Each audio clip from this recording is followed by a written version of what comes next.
గ్రామీణ ప్రాంతాల్లో ఆధ్యాత్మిక వాతావరణం నెలకొల్పడంలో ఇలాంటి ఆలయాల పాత్ర ఎంతో కీలకమని కాకినాడ జిల్లా జనసేన పార్టీ అధ్యక్షులు డీసీసీబీ చైర్మన్ తుమ్మల రామస్వామి బాబు తెలిపారు. సోమవారం పెద్దపురం మండలం కట్టుమూరు గ్రామంలో ఉన్న పురాతన చారిత్రాత్మక ప్రాధాన్యత కలిగిన శ్రీ కేశవ పట్టాభిరామస్వామి వారి ఆలయం పునర్నిర్మాణ కార్యక్రమంలో ముఖ్య అతిథిగా పాల్గొన్నారు. శ్రీ కేశవ పట్టాభిరామస్వామి వారి విగ్రహాల ప్రతిష్ఠ మహోత్సవం అత్యంత వైభవంగా నిర్వహించబడింది.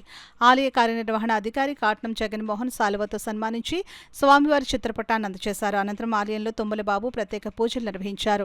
ఆలయ ప్రాంగణంలో వేద పండితుల మంత్రోచ్చరణల మధ్య అర్చకులు సాంప్రదాయబద్ధంగా యాగశాల కార్యక్రమాలు హోమాలు నిర్వహించగా అనంతరం విగ్రహ ప్రతిష్ఠ కార్యక్రమం శాస్త్రోక్తంగా జరిగింది.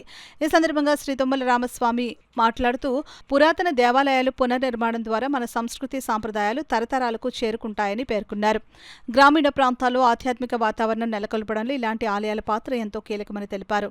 భక్తుల విశ్వాసానికి కేంద్ర బిందువుగా నిలిచే ఈ ఆలయం అభివృద్ధికి తన వంతు సహకారం అందిస్తానని హామీ ఇచ్చారు. ఈ మహోత్సవానికి గ్రామ పెద్దలు, స్థానిక ప్రజాప్రతినిధులు, జనసేన పార్టీ నాయకులు, కార్యకర్తలు, భక్తులు పెద్ద ఎత్తున హాజరై కార్యక్రమాన్ని విజయవంతం చేయాలని తెలియజేశారు. ధ్వజస్తంభంలో పంచలోహాలు సమర్పించి శిఖర దర్శనం చేసుకుని తీర్థ ప్రసాదాలు స్వీకరించారు. అనంతరం భక్తులకు అన్నదానం కార్యక్రమం నిర్వహించారు. గ్రామ ప్రజలు ఈ కార్యక్రమాన్ని విజయవంతంగా నిర్వహించిన నిర్వాహకులకు కృతజ్ఞతలు తెలియజేస్తూ ఇలాంటి ఆధ్యాత్మిక కార్యక్రమాలు గ్రామానికి మరింత శోభ తీసుకుని వస్తాయని ఆనందం వ్యక్తం చేశారు. ఈ కార్యక్రమంలో ఆలయ చైర్మన్ దుళ్ళ మహిళేశ్వరి నాగేంద్ర, నీటి సంఘం ప్రెసిడెంట్ బాదిరెడ్డి రామకృష్ణ, సామలకోట మండల యువత అధ్యక్షులు మల్లిరెడ్డి బుచ్చిరాజు, కట్టమూరు గ్రామ జనసేన పార్టీ ప్రెసిడెంట్ అడవ శివ, గంగాధర్, చెన్నం వెంకటబాబు, మాదిరెడ్డి దత్తకుమార్, దిలీప్, పాలశెట్టి రాజు, కూటమి నాయకులు పాల్గొన్నారు.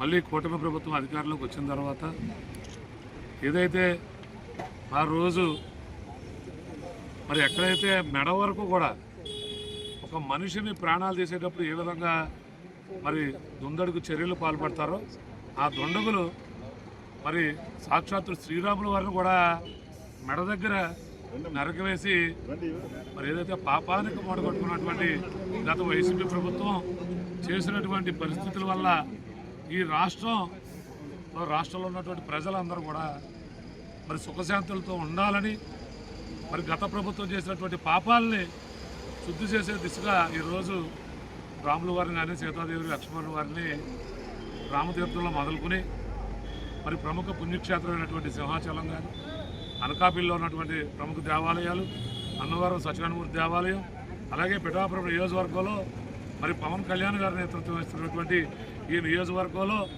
మరి పాదగయ క్షేత్రం కుక్టేశ్వర స్వామి దేవాలయం వద్ద ఈరోజు మేము అందరూ కూడా ఆ స్వామివారిని దర్శించుకోవడం జరిగింది. తర్వాత కాకినాడ భానుగుడి దగ్గర నుండి మరి ద్రాక్షారామంలో ఈరోజు ఈ విగ్రహాలని మరి నిమజ్జనం అంటే జల కోటిపిల్లిలో గోదావరిలో ప్రముఖ మరి నదీ జలాలైనటువంటి గోదావరిలో నిమజ్జనం చేయడానికి ఈ కూటమి ప్రభుత్వం నిర్ణయించింది. దాంట్లో భాగంగా ఈరోజు పిఠాపురం నియోజకవర్గంలో మేమందరం కూడా మరి మాజీ శాసనసభ్యులు పెండెం దొరబాబు గారు, మరి మా పట్టణ జనసేన పార్టీ అధ్యక్షులు వరలక్ష్మి గారు, అలాగే జనసేన పార్టీ బీజేపీ కూటమి నాయకులు అందరూ కలిపి ఇక్కడ స్వామివారికి ఈవో గారి యొక్క ఆధ్వర్యంలో మేమందరం కూడా